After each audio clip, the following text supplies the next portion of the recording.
Welcome back. Welcome back. Can actually place her there when Shane came to her rescue because she got into some type of argument. Listen to it. At a bar. He came to her rescue, and friends are there.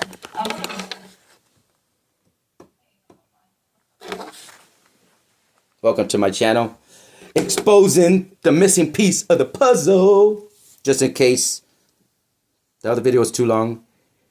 Here we go. Oh, wow. Welcome to my podcast. Exposing. Okay, you guys, listen. This is breaking missing pieces of the puzzle. This is breaking news, but we need to breaking talk news. about this. But get into it. Oh my God. Do you know that GHB laced baby oil? Let me go on Summer John's screen. Do you guys remember the GHB baby oil rumors that were all over TikTok, and people were saying, from people that work in the adult entertainment industry to everything else, and they said that there was GHB in the baby oil, and that's how Diddy got people loose off that juice? Well, Radar Online has just said that Diddy's infamous Diddy Lube stash was laced with a date grape drug. They have gotten court documents. From prosecutors, and they said that the documents confirm the report that the oil hoard was disguised GHB. This is breaking news. We're going to get back to the court documents. We need to actually talk about this. They said, okay, let's read the reports. Then we're going to say what the legal implications of this is, okay? They said more horrific details about Sean Combs is to be exposed. They can reveal that Diddy had a massive stash of lube that was laced with the date grape drug, okay? A lawsuit against the disgraced star, which accuses Diddy of child sexual assault, also detailed claims he laced lotions or other similar body oils with GHB, commonly known as the date grape drug. The lawsuit, okay, so hold on. This is Tony Busby's. Tony Busby said one of the new claims, he filed a new claim, said allegations that he doused victims in lotions or similar body oils laced with GHB so the drug would be absorbed through the victim's skin and make it easier to assault him or her. Okay, we'll come back to that, because this is just what Tony's saying. Not saying he's wrong, but I'm waiting until the federal prosecutors say it. That's what I want to see. Okay, let's get back into regular scheduled stuff, okay? Okay, so anyway, so while outside the bar, already with friends and other patrons, that means that there should be security footage. If there's not security footage, friends would remember that night. Shane called Diddy and was showing people Diddy in the video on his phone, attempting to impress the people with his famous friends. Again, people should be able to testify that they saw this, okay? What's the relevance of that? Some of these things, Diddy's going to say, maybe something happened to you at Shane's house. It wasn't me. I didn't even know Shane. You have telephone records and you have people outside eyewitnessing they saw you. So already they are establishing the evidentiary tell. Okay. Shane then showed Ashley Diddy on a video call, which Ashley ignored, stating she was not impressed by him knowing Diddy because she believed Diddy has something to do with the murder of Tupac Shakur. Now, I just want to say this. You and the Los Angeles PD and LAPD all think the same thing, Ashley. Now, visible in the FaceTime call was Diddy. However, this is a detail a lot of people miss. They're saying Diddy and some of his children, including his sons, Christian and Quincy. It appeared from Ashley's perspective that Diddy was having a get-together at his home during the time of the FaceTime call with defendant Shane. Now, why is that important? Well, if you guys watched the Soft Light Underbelly, I'm sure you did. Tanaya, she was she was a blank worker that was taken to Diddy's house. She said what she saw at the free call. It sounds in line with what everybody else says. But one interesting detail she said. Oh, my ear is itching. Oh, yeah. That Diddy used his sons to go recruit. They walked around the party and they looked for women that matched what Diddy liked.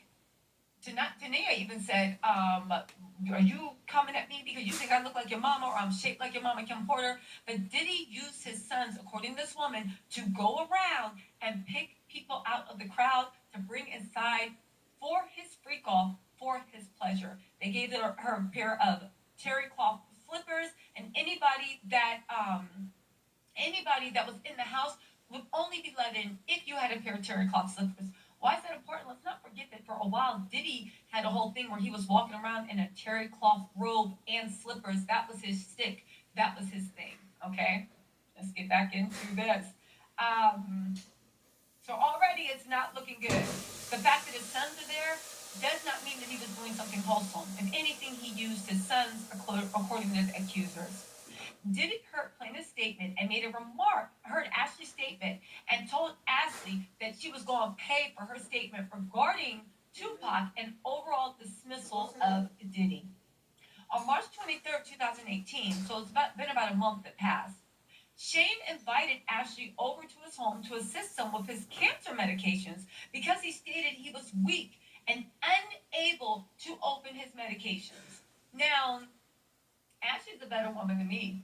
But again, if you meet someone, maybe they started conversing. He said that he had cancer. He said he was too weak to open his cancer medication. And she said, okay. Now, when Ashley arrived, Shane informed her that he wanted to give her a ride in his new car. She and Shane left his residence for a brief period and then returned. Now, so he's like, yo, really quick, I got a new car. Let me take you around the block. And she's like, okay, I thought you was dying. Do you need these chemo pills or what? Anyway, that's the way I imagine it going. Once they returned, Shane left the door to his apartment partially open and stated that the door was ajar. And that's the part I was talking about. The issue with the door where it wouldn't close completely. See, he has to explain it. Now, this all sounds very believable. The funny thing is, when TMZ wrote this up, they made all her claims sound like, what? But the way there's a matter of detail into how everything unfolded, it's making her claims sound more and more See, believable. there's I saying. still don't understand why TMZ got this first and not CNN or ABC, but TMZ talks to Diddy's team. It looks like maybe the lawyers was like, let me make sure Diddy sees this so we can settle. So Anyway, what I'm right? saying, she's saying there is that Now, the door was ajar. she That's said why the they're door was closed explaining completely. that. Now, That's Shane why was when renting they an came back, I'm apartment on the saying. lower floor of a home in Orinda, California. I have no idea where Orinda is. I'm guessing it's Southern California. Because you don't have to explain Shane had anything a before. separate You have to entrance explain it to after, his remember. residence that led to the backyard of the home. The home also had a main entrance on Loma Vista Drive. Where is? Hold on, I gotta find out where Orinda, California is. This is really bothering me. Hold on. Hi, where's Orinda, California located? No. Orinda, Orinda. Contra Costa County, California. Oh, it says, this is in the Bay Area. Okay, so Orinda is in the Bay Area. It's situated about 20 minutes east of San Francisco near the Berkeley Hills and is known for its scenic, semi-rural surroundings. Orinda is a popular residential area, especially for those commuting to San Francisco due to its proximity to BART, Bay Area Rapid Transit stations, and its quiet suburban feel. Okay, so he was living in the suburbs. Gotcha. Had a nice house. That's why he was like, I'm just going to leave this door open. Don't you worry about No, anything. he didn't leave it that open. He makes had to just sense explain now. it. Okay. Why would it be open? I'm saying. Now, let's see. Because that would be Shane very rented strange. a home from a woman who lived in the upstairs portion of the home and had 2 dogs who resided with her. So I'm guessing this is kind of like he lived on the first floor and had access to the garden apartment. And this was kind of like, those brownstones that are in San Francisco, or it's just a duplex. You know what I'm saying? And he lived on the first floor. Okay. Now, Ashley and Shane then began to watch a movie, and Shane offered her a glass of water, which he retrieved and brought back to her. Now, that's your first thing. I don't drink water. I don't care if you my mama. Don't give me any water out of the spigot. But who knew? Okay. Approximately 10 minutes after Shane and Ashley returned from their drive, Diddy entered Shane's residence. So that means that this was all a setup. Because what was Diddy doing in the Bay Area? Diddy entered the home in a grand, ready-to-party manner. His grandiose entrance was so loud that the dogs upstairs began barking. Again, with all this detail, I don't think this girl's making this up. This is a lot of detail. Diddy did not enter the home through the backyard entrance, but instead he came through the main entrance, the door that was left ajar. Alongside Diddy were his bodyguard, Doe 1. So Diddy's bodyguard, who was Diddy's bodyguard in 2018? Is that the same guy that was going at it with Thalia? We don't know. Joe Sherman or whatever. Now get this. There was also a woman who actually later identified as KK. Another small, skinny build, early 30s with blonde, mid-length hair, who plaintiff has still been unable to identify. I don't want to put any names out, but I think I know who that is. The small blonde woman. Another guy who, upon information and belief, is a friend of Shane and Diddy, and Diddy's driver, who remained outside in his vehicle during the duration of Diddy's assault. Now, Ashley believes that Shane invited her over to set her up to be assaulted by Diddy because of the statement she made about Diddy a month prior.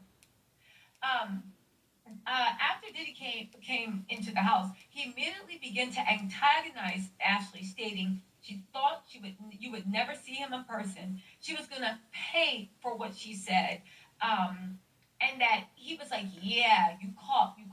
Now, remember that video we saw of Cassie when she was under the covers and it looked like in one of the Miami hotels, and he was like, "You ain't got ish to say, you caught now." So. Sounds like Diddy. What else happened? Okay. Ashley was in shock, as she never believed that she would ever see or meet Diddy in real life, let alone in a small apartment rented by Shane.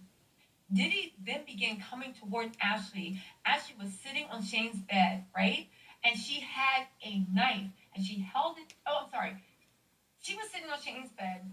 Diddy had a cutter, right? We'll call it that, and held it to the right of her face. My left ear has been this itching in the ring. My gosh. Now, Glasgow smile, I think, is when they cut you from here to here, so it's kind of like a Joker smile. But remember when Diddy dressed up as Joker for Halloween? Could it mean something? I don't know. The thing is, yeah. Also, everybody said no matter what that Diddy seemed to really get off on torturing people. So, Now, KK told Diddy that she did not think giving her a Glasgow smile would be good to their potential clients.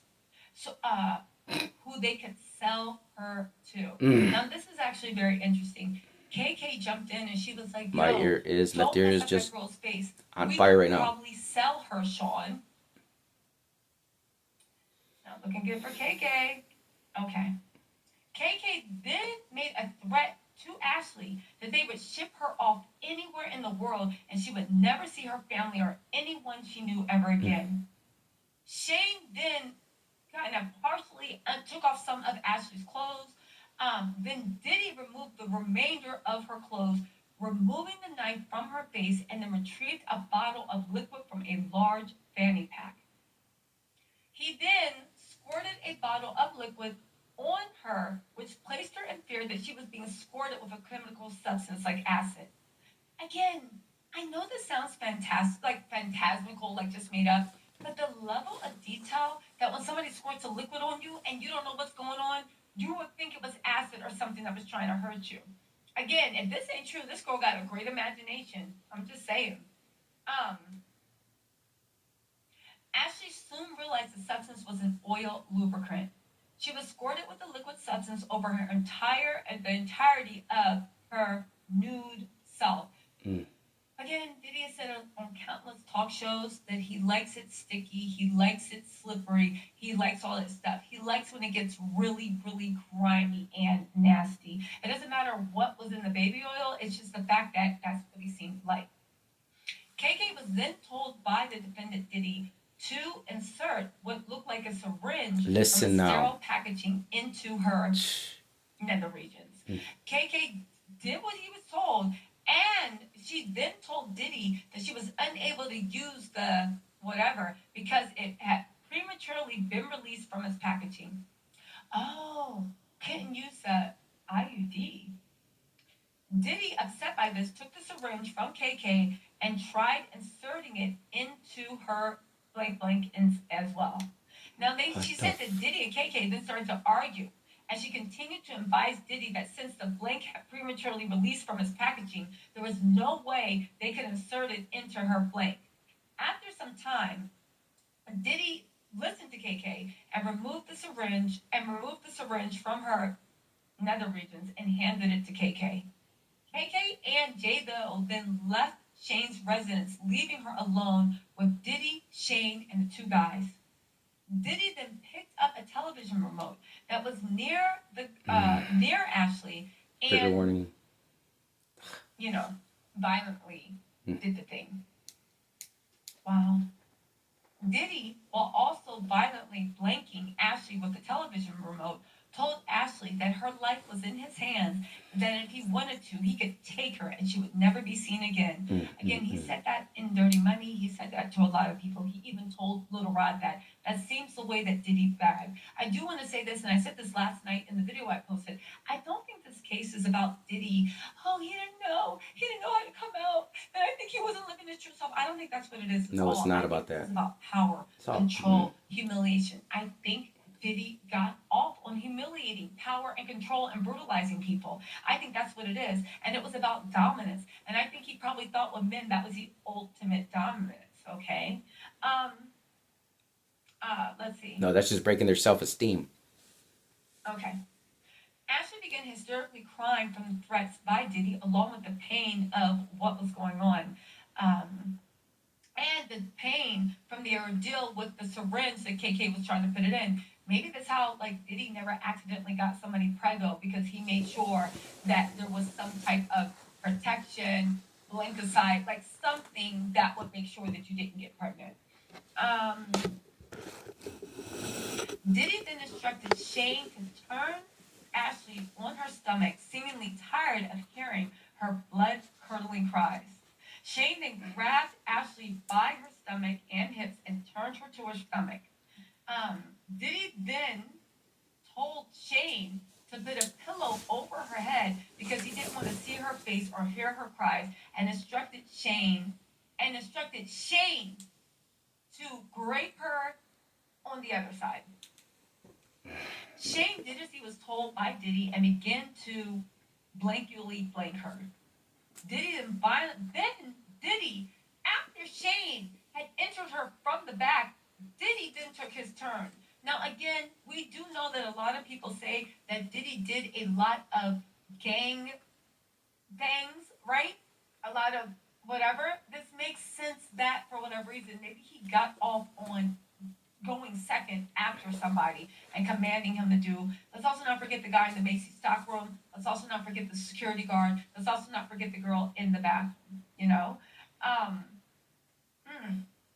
Then another guy then joined Diddy and Shane, taking a turn of blankly Ashley. Immediately after defendant Doe raped her, he exited Shane's residence. So Diddy just about all those people there, which I think was his head of security, just to make sure that this happened. Diddy then instructed her. Wow. Okay. Okay. Instead, here's the thing. After that happened, so the guy came and then he left the residence. After that happened, Diddy told another guy, I guess there's three, two, to also go in on her. Instead of immediately raping her, defendant Doe doused her with more oil lubricant and then jumped on top of her body that didn't have clothes on, and her oiled body, treating it like a slip and slide and knocking the wind out of her due to his enormous size. Another guy then called himself from sliding over her oiled body and off the bed and began raping her in the regular way. Again, I don't see how she's lying about this. This is so much detail. While he was raping her, Diddy sat in a chair near the bed and began to do stuff to himself while recording her rape by the defendant. Yo, hold on a second. Remember that attorney? Hold on. I just said something.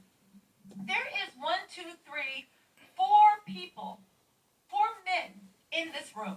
There's Shane, there's Diddy, there's a bodyguard, and then they said that there was a driver. But the lady said that she saw, well, it was 4 different tapes. Okay, never mind. I thought maybe this might be the 4 guys that were on the tape, but they did say that one of the people was an A-lister. So we'll see. So Diddy was doing what he needed to do, what he does in his self thing, whatever. And, oh gosh. So he sat in the corner while he was telling the guys what to do to the girls. And he was filming himself and also pleasing himself.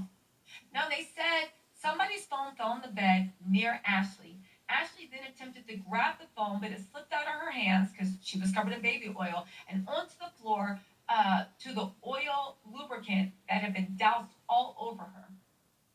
Diddy began laughing at Ashley's attempt to grab the phone. Through this violent gang bang, blah, blah, blah, blah, blah, he made constant belittling remarks to Ashley, including he owned her now. Ashley's body was becoming more and more limp over the course of the violent attack until eventually she had no control over her body, nor could she move her body. He finished after one of the guys finished doing the thing. KK entered the room to examine the condition of Ashley, who was barely able to move or control her bodily functions. Oh, this is so horrible. KK looked at Ashley to see if she needed assistance and was about to give her an IV fluid. Ashley cannot be certain if she did or did not receive the IV. KK then opened a different bag, different than the one Diddy removed the oil from, where Ashley saw several medicine bottles, IV fluid bags, and other unidentified powder-like drugs. KK then removed a pill from one of the medicine bottles and gave it to Diddy. Diddy then inserted the pill into Ashley's mouth and down her throat to where Ashley had no choice but to ingest the unknown pill. Diddy, Shane, KK, and one of the guys then left the residence to the backyard where they smoked marijuana and cigarettes. KK remained in an almost lifeless state in Shane's bedroom until she finally regained her bodily functions. She began looking for her clothes in her purse that contained her car keys and cell phone, but could not discover them in the room or anywhere in the apartment. She was only able to find a t-shirt on the floor, which she had put on to cover her naked self. She saw a black condom wrapper on the floor of the bedroom, and she assumed that was used by one of the defendants, most likely Diddy, during the rape. She then grabbed a knife from the kitchen and headed to the backyard where they were all smoking. And also, she said that was also the only way to exit the premises onto the street. She concealed the knife to her left side as she exited the apartment of the backyard area. When she came to the exit of the home, which led to the backyard, she was met by one of the guys who was standing at the door between the residence and the backyard. Now, by that time, Ashley was able to compose herself and come to the backyard. KK was no longer in the backyard, but upstairs on the patio balcony with the girl Jane Doe. One of the guys allowed Ashley to walk to the backyard where Shane and Diddy were still smoking. One of the guys did not see the knife that she concealed to her left side as it was obstructed from the oversized t-shirt that she was wearing. Ashley saw Diddy still partially nude from the assault while Shane and one of the guys had on their clothing. Shane then left the upstairs portion of the patio balcony where KK and Jane Doe were already situated. Ashley sat down on a makeshift seat in the backyard where Diddy noticed her presence and remarked that he was surprised she was able to walk because he had given her enough drugs to take out a horse. Ashley then asked Diddy what he gave her, and he laughed and did not provide a response. Diddy then made further comments to Ashley in a jovial, friendly manner, asking her why they hadn't partied together because it was so much fun, and he hadn't had any A that tight in a while. Ugh. One of the guys then quipped to Diddy that he probably hadn't had any A that tight because he's not used to having A blank with women, which Diddy and one of the guys had a big laugh about. Let's see. Listen, she told Diddy she didn't party with him, and she did not enjoy partying with him, and that he had raped her. Diddy didn't like her response of his lighthearted commentary and offered Ashley some money and instructed Ashley to say that the violent blank was consensual and that she was a blank worker. Ashley said, nah. She got embraced and she was yelling at Diddy that he had raped her and it was not consensual. She was not a blank worker and she refused to take any money from him and would tell the police what he did to her. Diddy then told Ashley that no one would ever believe her if she was raped by him, and if she did tell anybody, he was going to harm her family. Now, one of the guys then showed Ashley his phone. Listen to this part. Like This is where it gets demonic and it was gets the outside of Ashley's estranged sister's residence, as she could see her sister sitting on the couch and her sister's spouse on the balcony. It looked criminal as if enterprise. someone was outside the residence streaming this video onto his phone. Now, here's the thing. I'm not gonna lie. This part of it sounded mad unbelievable to me. I'm like, what's the odds they were able to pull up a phone and be like, yo, and show you the outside of your sister's house or your mom's house, whatever it was, it's your sister's house. That sounded unbelievable. But let me just say this. If this wasn't consensual, if this was a setup, right? And there was no consent, and this was planned out, why wouldn't Diddy have a little bit of insurance? Because she was talking to, because I thought about it, right? What would make it believable? Well, you were talking to the dude Shane. Shane knew a little bit about you. There was clearly trust there. You actually went over to his house to help give him his medication. Okay? Because I guess he said he had cancer or something. You got in his car. You guys met a month before. He had saved you from these guys harassing you in the bar. Okay? All right. So there was a little trust there. But I'm sure that just like she felt she knew Shane enough after a month of like becoming friends, maybe she told him a little about her life. Maybe he didn't know where her sister lived or her mama stayed or all this stuff. And maybe if Diddy actually planned this out, this is how he keeps people quiet. They went past the mom's house, right? Sister's house, whatever, took a little video, and then they're like, yo, this is going to be our insurance policy. Because if you believe that Diddy threatens people, then it will make sense. And it's like an insurance policy. So I don't think they had a live stream. And let's also not forget with Ashley, she had been given something according to her, but maybe it was a video showing the outside the house just in case she wanted to talk, because maybe you can't be bribed. The federal government thinks that Diddy tries to coerce, antagonize, threats of violence and bribery. That's why he's sitting in jail. So maybe this stuff, that little thing, even though to me it seems so unbelievable, with Diddy, everything might be possible. Okay? Ashley, while rattled of what she was seeing on the phone, was still angry about being gang blanked, and was not complying with Diddy's request to take the money being offered to say the blank was consensual. So basically, Diddy, if what is true, he would then grape people and then treat them like sex workers after. Like, yeah, I'll just give you a couple dollars, keep your mouth shut. Oh, you don't want to do that? Whose house is this? Your mama's? Your sister's? Yeah, watch yourself. Now get this. Diddy then called his mother in an effort to further convince Ashley not to report assault. Diddy's mother yelled at Ashley to not hurt her son. Ashley told Diddy's mom that her son had violently blanked her. Diddy's mother, seemingly unfazed by the statement, then continued her demands that Ashley to take the money being offered and not report the blank to law enforcement. Now again, this wouldn't have tracked a couple weeks ago, but after Diddy's mom's unhinged post where she sees her son as an angel and says everybody makes mistakes, maybe she looked at Ashley as like one of those mistakes. Diddy made further threats that he had gotten off with bigger crimes than this and referred to Pac again, further antagonizing Now listen Ashley. here. The guy then turned to Diddy and pulled his blank on him, asking him to repeat what he said in reference to Pac. As the two of them were exchanging words, Ashley went behind the defendant, where he seemingly began to protect Ashley. The defendant Doe then advanced to Diddy, questioning him over the comments he made about Tupac. During this commotion, a neighbor directly across the street came outside and peered into the backyard and asked what all the commotion was about.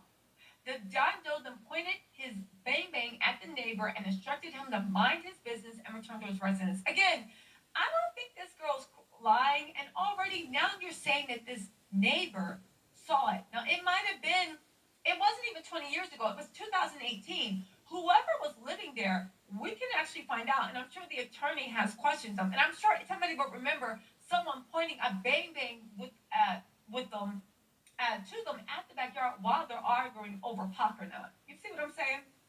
Anyway, right? Let's see.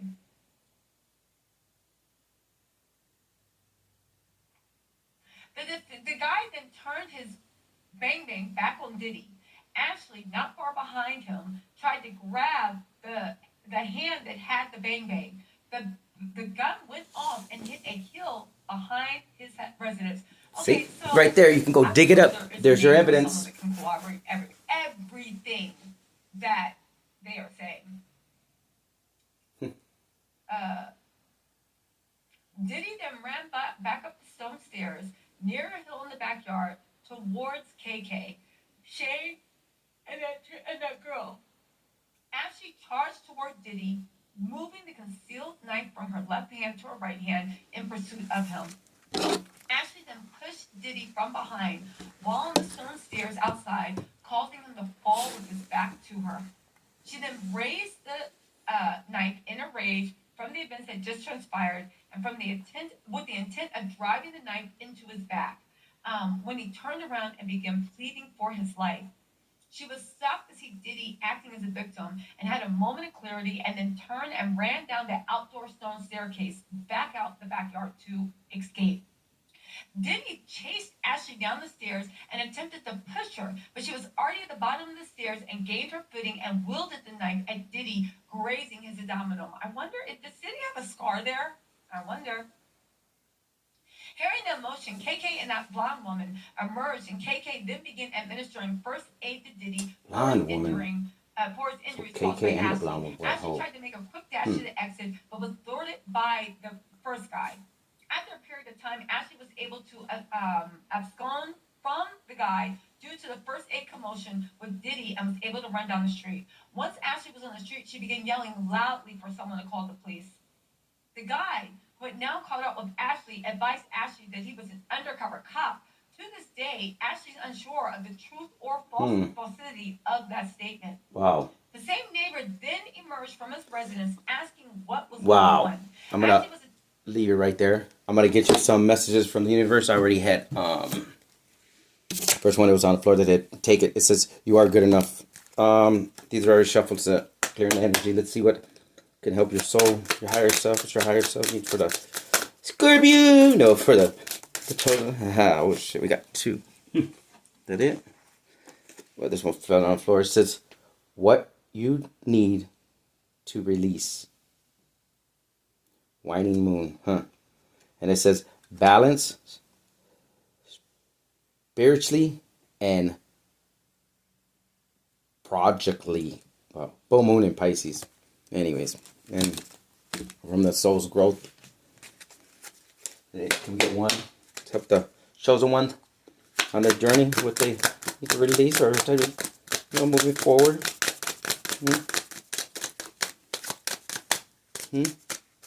What is it? What is it? What is?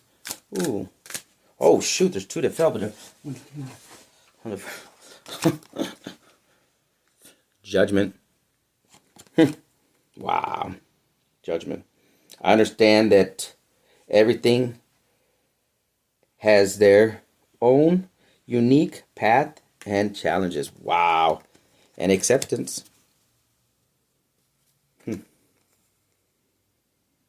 I'm learning to accept the things I cannot change.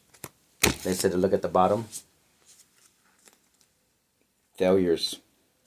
I understand that a mistake is only the opportunity to learn.